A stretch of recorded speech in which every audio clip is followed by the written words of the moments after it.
Je n'aurais jamais cru que cette nuit changerait tout entre nous. Bonjour, je m'appelle Élodie, j'ai 32 ans. Jusqu'à ce jour, je n'avais jamais vraiment partagé les passions de mon mari, Thomas. Lui, passionné de pêche depuis toujours, avait toujours refusé de m'emmener avec lui, convaincu que la pêche était un loisir purement masculin. Pourtant, ce samedi-là, il a accepté à une condition, que je ne le gêne pas. Je ne savais pas encore que cette sortie allait bouleverser ma vision de notre couple et de moi-même. Tout a commencé à Paimpol, une petite ville bretonne où nous avions prévu de passer le week-end. Nous sommes arrivés bien avant le coucher du soleil, sur les bords du Trieux, une rivière paisible entourée de forêts humides. Thomas et son meilleur ami, Laurent, étaient déjà à pied d'œuvre. Ils ont installé les tentes en un éclair, comme deux experts qui répètent ce rituel chaque week-end. L'atmosphère était empreinte d'une sorte de solennité, comme si une bataille épique allait bientôt commencer, mais contre les poissons. Thomas s'est installé sur un vieux tabouret en bois, qu'il appelait son trône, et s'est mis à préparer l'appât dans un grand bol. Pour moi, il ressemblait à un alchimiste, concoctant une potion secrète avec ses mains habiles. Mais très vite, l'ennui m'a gagné. J'avais reçu de Thomas une canne à pêche simple, un cadeau presque ironique, et j'ai décidé de m'éloigner un peu, explorant la rive à la recherche d'un peu de distraction. C'est alors que Laurent est venu à ma rescousse. Il m'a montré comment lancer la ligne avec sa canne à pêche plus moderne, m'a suggéré un endroit plus propice au bord de l'eau, et m'a accompagné d'un sourire discret. En le regardant, quelque chose en moi a changé. Laurent, au torse nu, éclairé par les derniers rayons du soleil couchant, semblait tout à coup plus qu'un simple ami de Thomas. Son corps bronzé, musclé, capturait mon regard d'une manière nouvelle et troublante. Je ne savais pas encore que cette soirée serait le début d'un jeu dangereux, un secret que je garderais longtemps, entre les ombres des arbres et les reflets de la rivière. Fin de la première partie.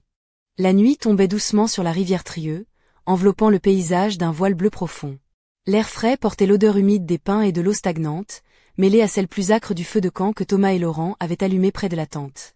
J'étais assise sur un petit rocher, tenant la canne à pêche que Laurent m'avait prêtée, observant le flotteur qui restait immobile, suspendu entre ciel et eau. L'attente semblait interminable.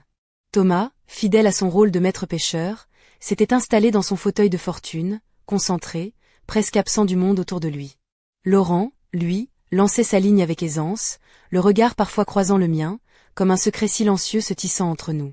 Je sentais une tension nouvelle, un frisson d'excitation que je n'arrivais pas à expliquer.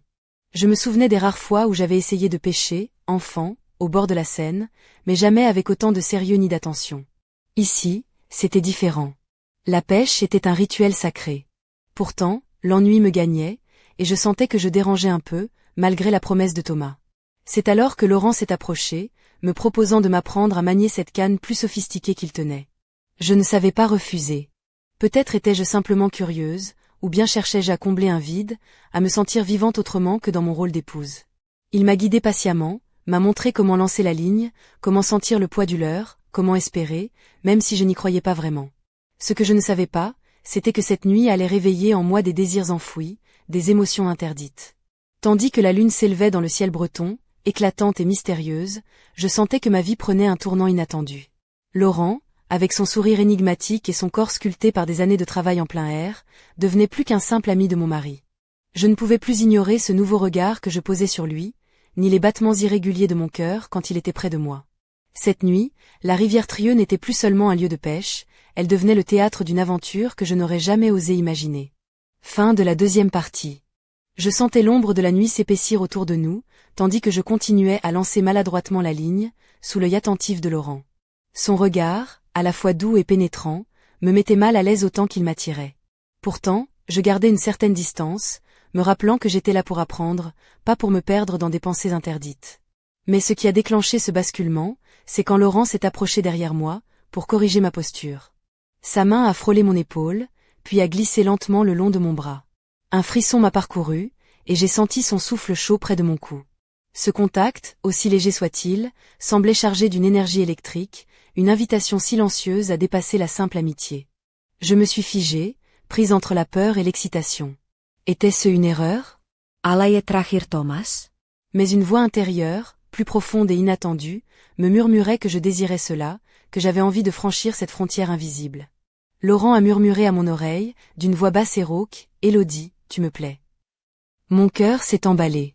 J'ai détourné le regard, confuse, surprise par la force de ce désir qui m'animait soudain. « Et Thomas ?» ai-je demandé, presque sans y croire, comme si prononcer son nom pouvait conjurer ce moment. Il a souri, sûr de lui, et m'a répondu avec une assurance troublante, « Ne t'inquiète pas, il ne saura jamais. » Ces mots ont laissé échapper une promesse dangereuse, une tentation à laquelle je n'ai pas su résister. Nous étions là, seuls au bord de l'eau, sous un ciel étoilé où la lune semblait nous observer, complices. La rivière, paisible en apparence, semblait refléter le tumulte de mes émotions. Ce moment était suspendu, fragile, mais chargé d'une intensité qui m'a submergé. Je savais que ce frisson allait tout changer. Que cette nuit, au bord du Trieux, serait le point de départ d'une histoire secrète, d'un jeu dangereux où chaque geste, chaque regard, pouvait nous rapprocher un peu plus du précipice. Fin de la 3e partie. La nuit s'était installée depuis un moment lorsque Laurent et moi, toujours au bord de la rivière Trieux, avons franchi cette frontière invisible qui séparait l'amitié de la tentation. Le souffle court, mon cœur battait à tout rompre tandis que ses mains exploraient doucement ma peau, éveillant en moi des sensations que je ne pensais plus ressentir depuis longtemps.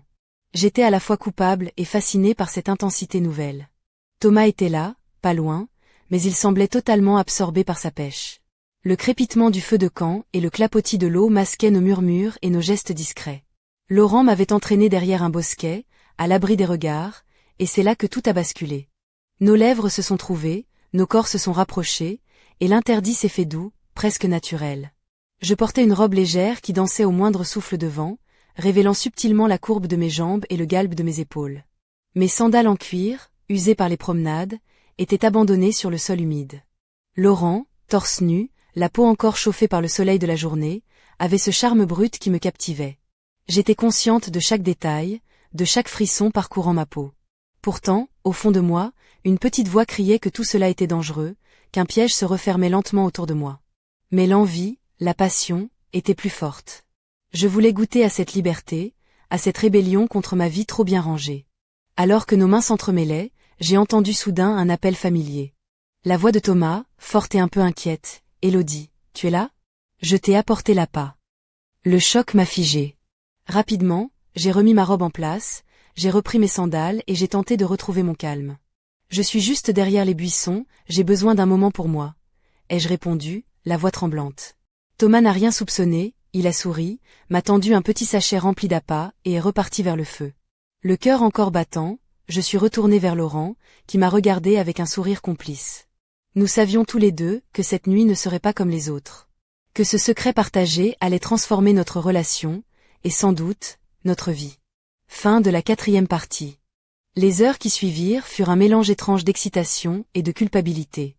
Assise près du feu de camp, je regardais Thomas, qui avait déjà bu plusieurs verres de son habituelle liqueur locale, un petit cognac breton que Laurent lui servait avec une générosité calculée. Laurent, plus réservé, se contentait de petites gorgées, son regard souvent tourné vers moi, chargé d'une promesse silencieuse. Je sentais mes pensées s'égarer, mon esprit divagant entre ce moment volé dans les buissons et la réalité de mon mariage. Thomas, avec sa barbe de 3 jours et ses yeux pétillants d'enthousiasme, semblait si loin de ce que je venais de vivre. Pourtant, il était là, juste à quelques mètres, complètement inconscient de ce qui se jouait dans l'ombre. Le vent frais de la nuit faisait danser les flammes du feu, projetant des ombres mouvantes sur nos visages. Je portais une blouse légère, légèrement ouverte sur mon décolleté, laissant entrevoir une peau douce et légèrement dorée par le soleil d'été. Mes cheveux, relevés en un chignon négligé, laissaient échapper quelques mèches qui caressaient mon cou. Laurent s'approcha doucement de moi, posant une main rassurante sur mon genou. Son toucher était brûlant, et chaque contact me rappelait le secret que nous partagions. Il murmura, « Ce soir, c'est notre nuit, Élodie. » J'acquiesçai, consciente que cette aventure était plus profonde que ce que j'avais imaginé. Mais alors que l'alcool commençait à faire son effet sur Thomas, celui-ci vacilla, incapable de tenir debout. Laurent, avec un sourire en coin, l'aida à se diriger vers sa tente.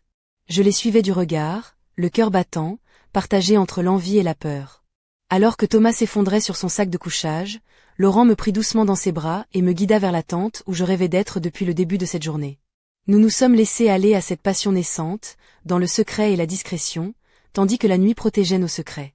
Mais même dans ces instants d'abandon, une partie de moi restait tendue, consciente que cette nuit marquait un point de non-retour. Fin de la 5e partie. Je restais allongé dans la tente, mon corps encore frémissant des instants volés avec Laurent, tandis que le souffle profond et régulier de Thomas résonnait tout près, signe qu'il dormait profondément, inconscient de tout ce qui venait de se passer. Le silence pesant de la nuit contrastait avec le tumulte de mes pensées. Comment avais-je pu en arriver là? Était-ce simplement un caprice, une folie passagère, ou le début d'un bouleversement plus profond?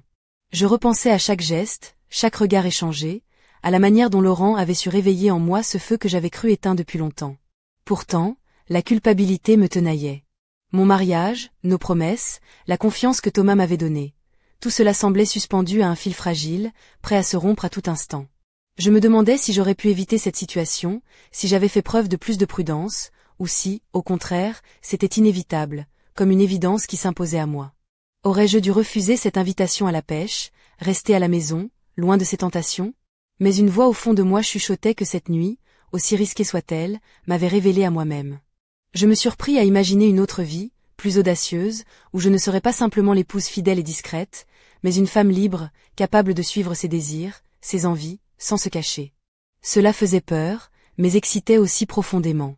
Et pourtant, je savais que le plus difficile restait à venir. Comment gérer ce secret? Comment faire face à Thomas, à son regard, à sa confiance? Et surtout, comment affronter Laurent, qui semblait prêt à tout pour que cette histoire continue? La nuit avançait, et je sentais que cette nuit de pêche, qui avait commencé comme une simple expérience, allait changer le cours de ma vie, pour le meilleur ou pour le pire. Je n'étais plus sûre de rien, sauf d'une chose, rien ne serait plus jamais comme avant. Fin de la 6e partie. Ce que je n'avais pas prévu, c'est que le lendemain matin, tout basculerait encore plus loin, dans un tourbillon de surprises et de trahisons. Au réveil, je m'attendais à une journée calme, presque banale, mais la réalité s'est imposée avec une force déconcertante. Alors que je sortais de la tente, encore un peu étourdi par la nuit précédente, j'ai vu Thomas discuter avec un homme que je ne connaissais pas. Un inconnu, élégant, au regard perçant, portant un trench-coat beige qui contrastait avec le décor rustique de notre campement au bord du Trieux.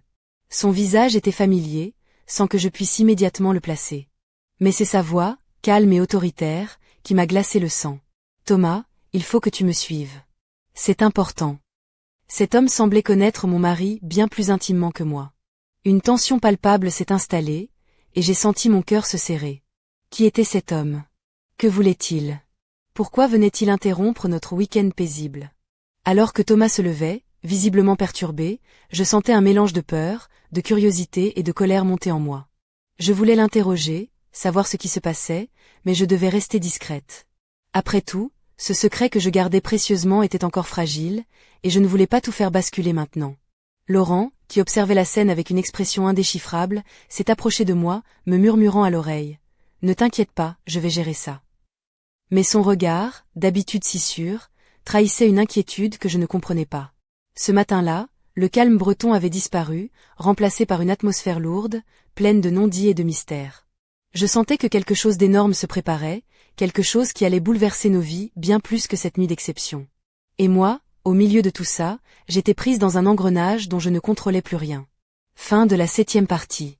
L'inconnu au trench-coat beige s'approcha de moi alors que je restais figée, le cœur battant à tout rompre. Ses yeux étaient d'un bleu glacé, perçant, comme s'il scrutait mon âme. « Élodie, il est temps que tu saches la vérité, » dit-il d'une voix posée, mais empreinte d'une gravité qui me fit frissonner. Je le regardai, incrédule. Comment connaissait-il mon prénom? Et surtout, quelle vérité pouvait-il bien détenir? Thomas semblait distant, presque absent, tandis que Laurent, à mes côtés, serrait les poings, visiblement tendus. L'homme poursuivit, « Thomas ne t'a pas tout dit. Votre vie n'est pas aussi simple que tu le crois. » Mes pensées s'embrouillaient, un mélange de peur et de colère m'envahissait. Que pouvait-il bien vouloir dire? Avais-je été naïve tout ce temps?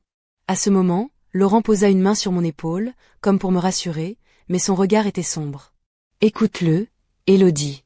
Tu dois savoir ce qu'il se passe. » Je sentais que cette révélation allait tout changer, mais je n'étais pas prête à entendre ce qui allait suivre.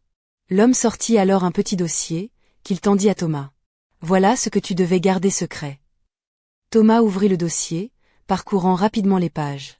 Son visage se ferma, ses mâchoires se serrèrent. Puis, d'un ton dur, il dit, « C'est vrai. Je ne voulais pas t'impliquer, mais il est temps que tu sois au courant. » Je restai sans voix, le poids de cette nouvelle m'écrasant. Tout ce que je croyais savoir sur mon mari, sur notre vie, semblait soudainement remis en question. Était-ce la fin de tout ce que nous avions construit? Ou le début d'une vérité qui allait nous libérer, ou nous détruire? Je regardais Laurent, cherchant une réponse dans ses yeux. Mais lui aussi semblait perdu, comme si ce secret menaçait de tout emporter sur son passage. Fin de la 8e partie. La tension monta d'un cran, comme si l'air lui-même s'était figé autour de nous, emprisonnant chaque souffle dans une cage invisible. Les mots échappés du dossier tourbillonnaient dans ma tête, formant un chaos insupportable.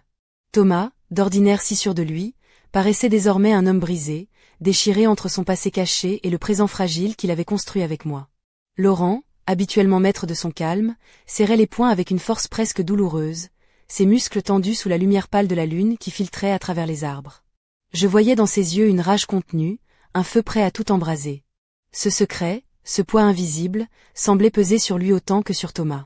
Tout autour de nous, la nature bretonne paraissait soudain plus menaçante, les ombres des arbres dansant comme des spectres sur nos visages. La rivière, jadis paisible, grondait doucement au loin, comme un avertissement. Je sentais mon propre cœur battre à un rythme effréné, chaque battement résonnant comme un coup de tonnerre dans le silence oppressant.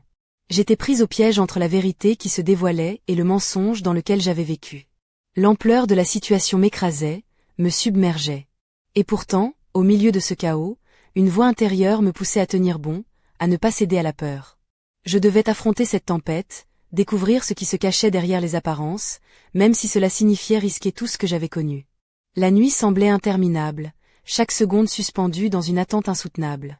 Le secret de Thomas et Laurent, cette toile invisible qui nous liait, menaçait d'imploser, emportant avec elle nos certitudes, nos désirs, nos vies entières. Fin de la 9e partie. Le silence s'étira, lourd, comme un voile épais qui recouvrait nos âmes tourmentées.